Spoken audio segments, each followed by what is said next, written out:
Bonjour, bienvenue à la 4e étape, Amiens jusqu'à Rouen. Aujourd'hui pour l'interview du jour, on a eu un invité très spécial. C'est Marc Cavendish. Ensuite, on a eu Sidrak Pinan qui est chez Groupama FDJ. Après, on a eu des Lillois qui nous ont présenté tout ce qui était sur les doggies. Et puis, comme d'habitude, notre bon vieux Dédé. Place au générique. Non, attends. Et les mains sur les cocottes. Ah oui, mince, les mains sur les cocottes. Maintenant, bref, place au générique. Place au générique.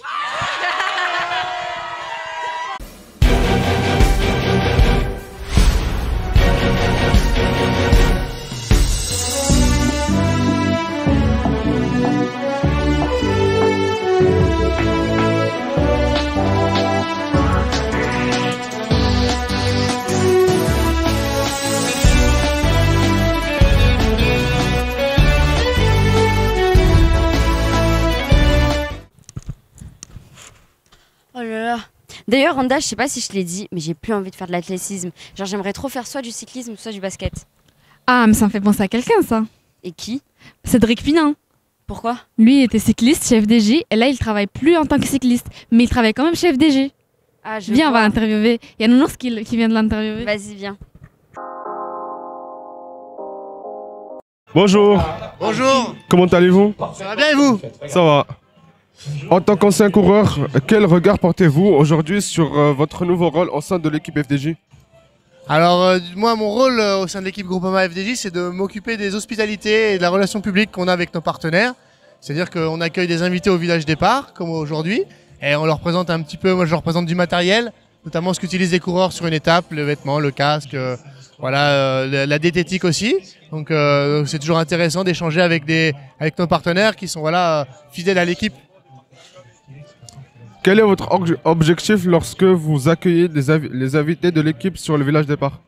Justement, c'est de leur faire découvrir un maximum de choses, de leur parler de l'équipe évidemment, de leur faire aussi découvrir le village, parce qu'il y a évidemment l'équipe Groupama FDJ sur le village, mais il y a aussi pas mal d'autres choses à voir. Et les gens, après, le but c'est qu'ils repartent, qu'ils aient un bon souvenir de leur passage sur le Tour de France. Comment expliquez-vous le fonctionnement d'une équipe cycliste à des personnes qui découvrent ce monde pour la première fois? Alors on essaye d'être précis, mais des fois sans trop l'être, parce que ça peut être compliqué pour des gens qui connaissent pas trop le vélo. Il y a tellement de monde qui travaille maintenant dans une équipe cycliste, entre les mécaniciens, les directeurs sportifs, les entraîneurs. Donc voilà, on essaye de leur expliquer un petit peu le rôle de chacun, pour que les gens comprennent bien un petit peu le rôle de chacun dans une équipe. Qu'est-ce qui vous plaît le plus dans ce nouveau rôle par rapport à votre carrière de coureur? Ce qui me plaît le plus, c'est de transmettre ma passion aux gens, aux invités. On est tous des amoureux de notre sport, du vélo, et le but c'est de transmettre un petit peu notre amour de ce sport, et essayer qu'ils deviennent aussi les premiers supporters de l'équipe cycliste. Un souvenir marquant et une anecdote depuis que vous êtes passé de l'autre côté des barrières?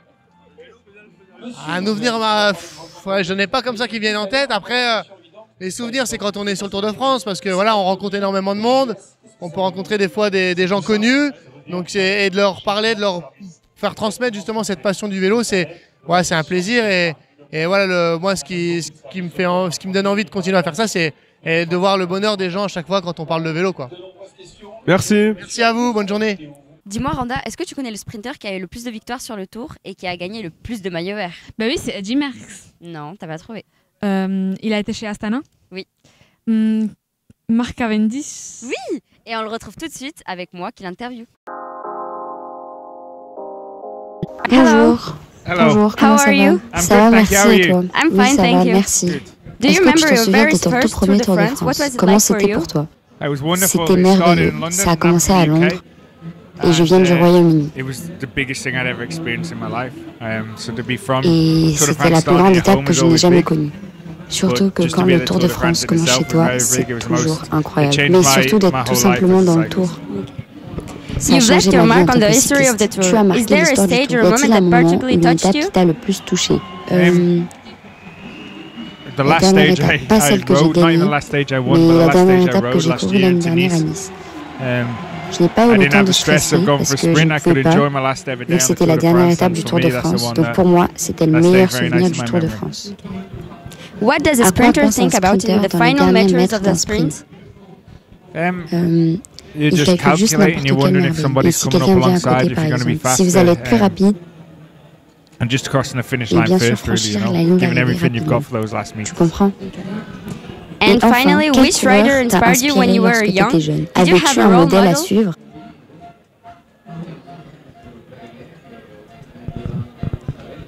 I didn't have Je one n'avais pas particular une seule person. No, personne I en just particulier. enjoyed watching J'aime juste the Tour regarder de le Tour de France. France. Okay. The Tour de France was like.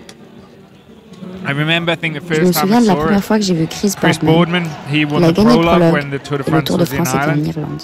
and he was Et from lui, Great il Britain. était de Grande-Bretagne. And Et à partir de ce from moment-là, that moment, I think I was je obsessed crois que with what j'étais the yellow obsédée par le jersey port du maillot and jaune. this race was about.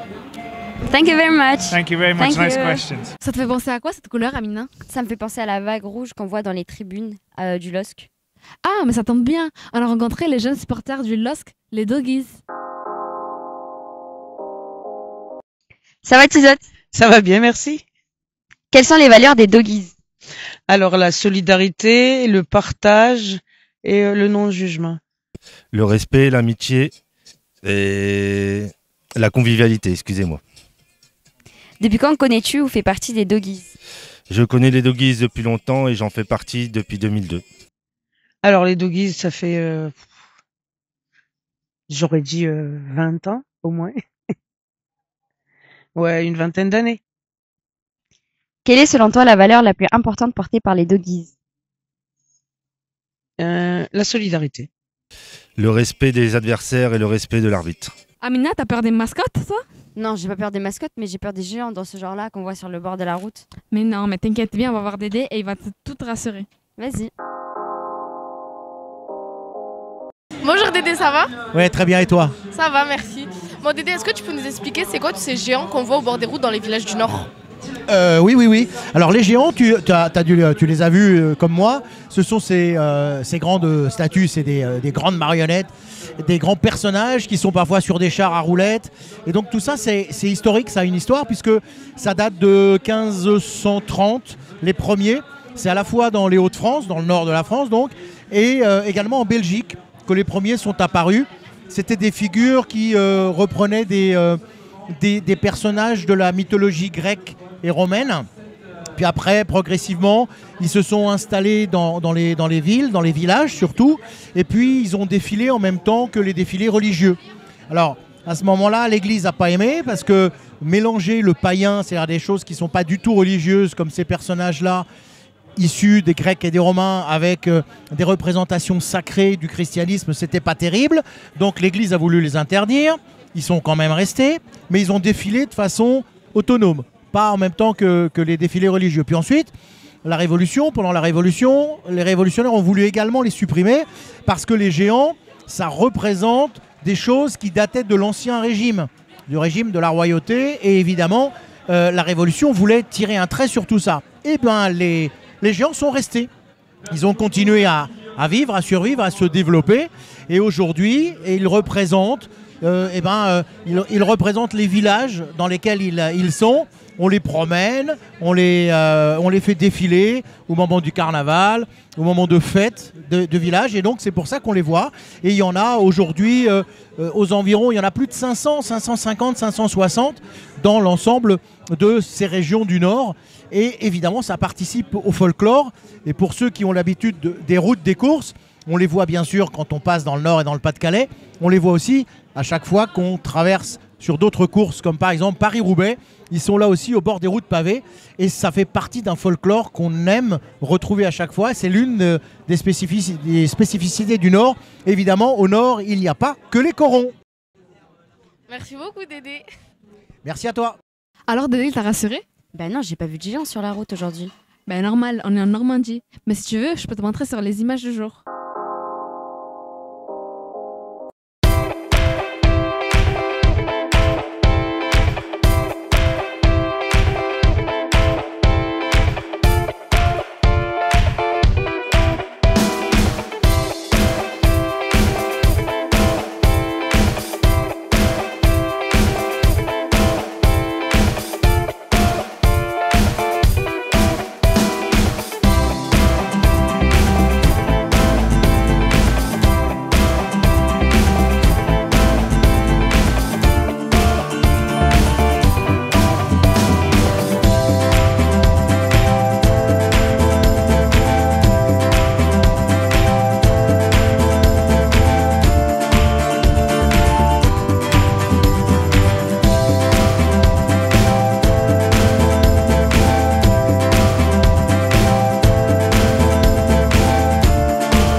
filles, qu'est-ce que je vous sers?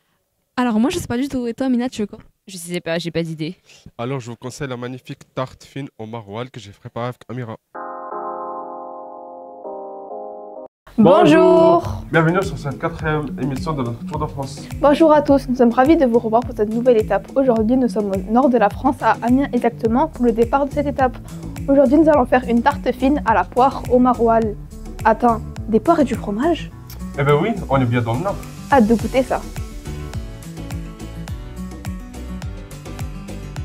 Commençons par beurrer le plat pour pas que la pâte s'accroche. Je te laisse faire. Oui, je m'en charge. Une fois bien beurré, on pose notre pâte feuilletée dans le plat.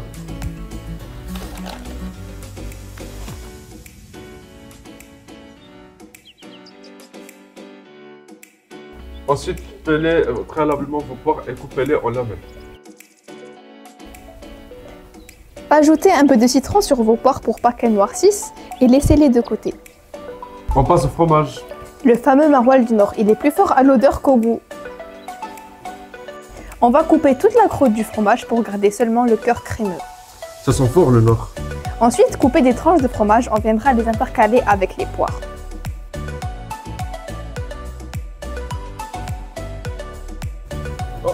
Et voilà, on peut enfourner à 180 degrés pendant 10 petites minutes. Attention, ça cuit très vite, pensez à surveiller la cuisson. Pendant que notre tarte dort tranquillement dans le four, pensez à nous retrouver dans notre émission des jours sur les tours. Nos interviews, nos rencontres exceptionnelles, je ne vous en dis pas plus. Petit résumé de cette 4e étape entre Amiens et Rouen, notre journée en photo sur nos différents réseaux sociaux, notre émission à découvrir sur TVT Toon. Bon, on se retrouve demain. Alors on y goûte à notre tarte à la poire au maroilles? Oui, déjà ça sent très bon. Demain sera la 5e étape du Tour de France, direction Caen, pour un contre-la-montre explosif. À demain.